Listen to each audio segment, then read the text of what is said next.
Hi, I'm Laura Flanders of The Laura Flanders Show. Watch every week on Free Speech TV, Link TV, YouTube, or if you're in New York, CUNY TV. Prefer to listen? Subscribe to the free podcast at lauraflanders.com. I end every week with a commentary. I call it the F word. Here's this week's. From Donald Trump Jr. to the Republican Congress, conservatives waited no time at all to start calling the survivors of the shooting at Marjory Stoneman Douglas High School fake. The fake victim story spread fast and furiously because it's familiar. Alec Jones, who runs the mad website InfoWars, where Donald Trump appeared as a candidate, said the 2012 Sandy Hook massacre was rigged to benefit the gun snatchers. After a gunman killed 58 people in Las Vegas last year, scores of videos turned up on YouTube claiming the victims were hacks.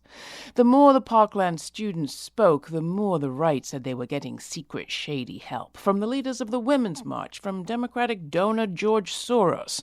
Because most people don't spend their time perusing InfoWars or the fringe right site Gateway, they don't tend to notice this stuff until it seeps into media's center stream, which this story did. Almost at once, Fox News was running stories on the huge controversy they said was raging. CNN invited former Georgia Congressman John Kingston to opine, do we really think 17-year-olds on their own are going to plan a national rally?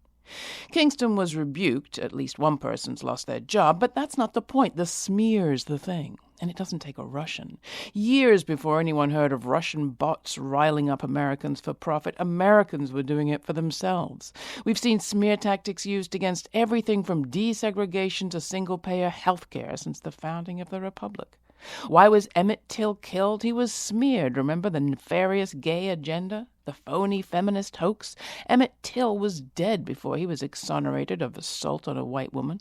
By the time we're debating whether equality extends to sex with animals or whether grieving students are Soros plants, the damage is done.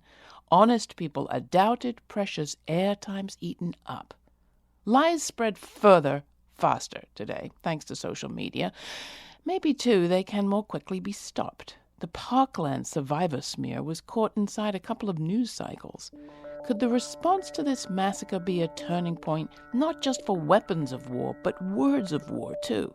One good way to squash a smear would be to join the Students' March for Our Lives, March 24th, this year, in Washington, D.C. and around the nation.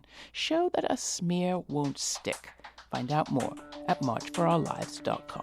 Write to me, tell me what you think. That's Laura, Laura, at lauraflanders.com. Be sure to subscribe to the podcast if you haven't already to receive additional mini-casts and commentary at lauraflanders.com.